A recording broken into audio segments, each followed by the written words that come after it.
Hello everyone, good morning to my YouTube channel. आज आपके लिए कूलॉम के नियम एवं विद्युत क्षेत्र से आपके लिए एक नया क्वेश्चन लेकर आए हैं।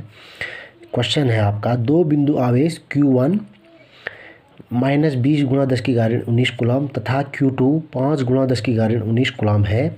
चित्र में OA = 2 मीटर, OB = 1 मीटर, ओ बिंदु पर विद्युत क्षेत्र की तीव्रता ज्ञात कीजिए। तो आपका ये क्वेश्चन है। इसमें आपका चित्र दिया हुआ है। ओ से बी की दूरी दी है 1 मीटर, ओ से ए की दूरी दी है 2 मीटर। तो बी पर आपका एक आवेश है 5 × 10⁻19 कूलॉम और आपका ए पर आवेश है -20 × 10⁻19 कूलॉम।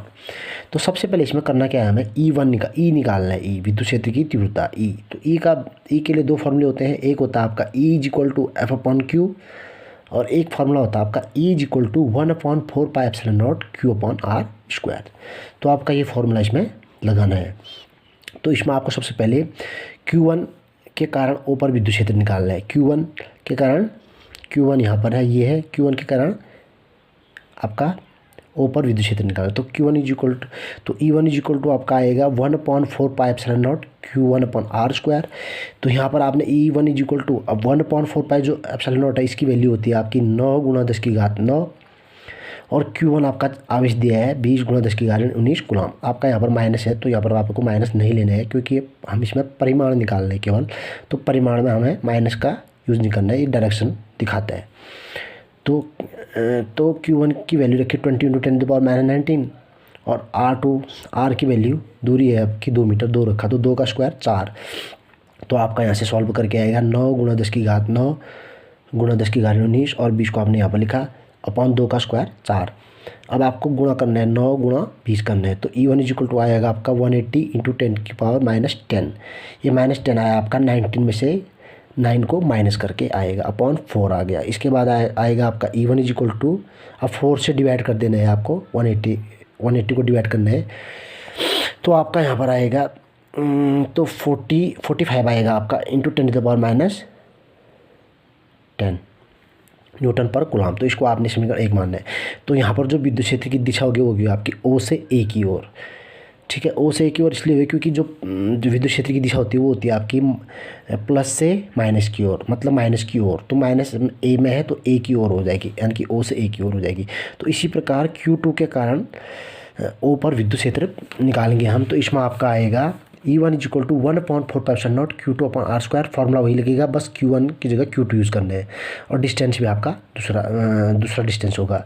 तो E2 = आपका आएगा ये 1/4πε0 की वैल्यू हम जानते हैं कितना होता है आपका 1/4πε0 = कितना होता है 9 × 10⁹ कूलॉम स्क्वायर पर न्यूटन मीटर स्क्वायर।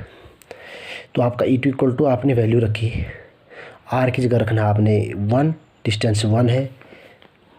Q2 के लिए आपका डिस्टेंस क्या है, O से 1 मीटर है। तो ये यूज़ किया आपने और 1/4πε0 की वैल्यू 9 × 10⁻9 यूज़ किया। तो आपका 1 का स्क्वायर 1 हुआ और Q2 की जगह कितना है आपका 5 × 10⁻9। आपका ये सॉल्व भी किया तो आपका ये कितना आ गया 45 × 10⁻9 न्यूटन पर कूलॉम। इसको समीकरण 2 ले लिया। अब इसीलिए Q1 और Q2 के बीच कोण 90 है।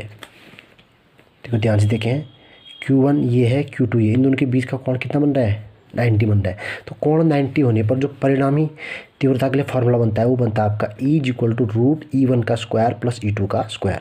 तो यहाँ से हमने E की वैल्यू रखी, E1 और E2 की वैल्यू रखी। तो क्या आया, E1 की वैल्यू रखी 45 × 10 का होल स्क्वायर प्लस E2 की वैल्यू रखी सेम 45 × 10 का होल स्क्वायर। तो आपने देखो ध्यान से 45 × 10⁻10 दोनों में है तो कॉमन आ जाएगा। कॉमन ले लिया, होल स्क्वायर है तो कॉमन ले लिया होल स्क्वायर को।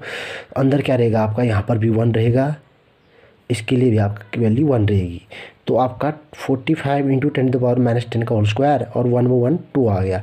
अब इसका होल स्क्वायर है तो स्क्वायर से रूट हट जाएगा तो ये बाहर आ जाएगा सीधे सीधे 45 × 10⁻10 √2 न्यूटन कूलॉम।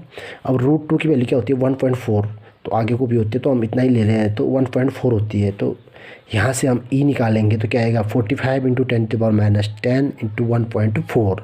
इन दोनों को गुणा किया तो ये आपका आया E is equal to 63 into 10⁻10 newton पर कूलाम। 63.0 मतलब 63, तो आपका आया आपका E is equal to 63 into 10⁻10 newton coulomb. तो आपका ये परिणामी तीव्रता इसका आ गया। तो आपने ये अच्छे से सीख लेना एक बार।